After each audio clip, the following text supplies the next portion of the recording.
Inge Anugrah kelimpungan ditinggalkan pengacara dan tak henti menangis hadapi cerai. Inge Anugrah pernah kelimpungan saat tiba-tiba pengacara cabut hak kuasa jelang sidang perceraian. Terlebih, dalam perceraian tersebut, Inge Anugrah digugat talak oleh Ari Wibowo. Maka, Inge Anugrah harus hadapi masalah diceraikan suaminya Ari Wibowo dan tidak miliki pengacara untuk bela hak-haknya. Sehingga Inge Anugrah mengaku merasa dan sering menangis hingga pembuluh darahnya di mata pecah. Hal itu diungkapkan Inge Anugrah yang baru-baru ini datang ke podcast Maya Estianty. Di depan Maya Estianty, Inge Anugrah menceritakan soal perceraiannya dengan Ari Wibowo. Bahkan Inge juga membongkar pemicu keretakan rumah tangganya. Dikutip dari Tribun News dari kanal YouTube Maya LL TV, Inge menceritakan lika-likunya menghadapi perceraian. Tak berjalan mudah, Inge ngaku pernah ditinggal oleh pengacara yang sudah disiapkan Ari Wibowo. Sedihnya pengacara itu mundur menjelang hari persidangan. Hal itu pun membuat Inge panik bukan main. Saat itulah Inge mengalami titik terendah dan hilang arah. Ia bahkan tak henti menangis hingga pecah pembuluh darah di bagian mata.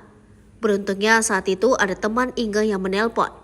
Ia pun membantu Inge menemukan pengacara. Pengacara itu juga memberi penjelasan pada Inge bahwa seorang ibu berhak memperjuangkan hak asuh pada anaknya.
Pemirsa Seripopo TV, jangan lupa komen, like, dan subscribe, serta tonton terus berita-berita terupdate lainnya ya.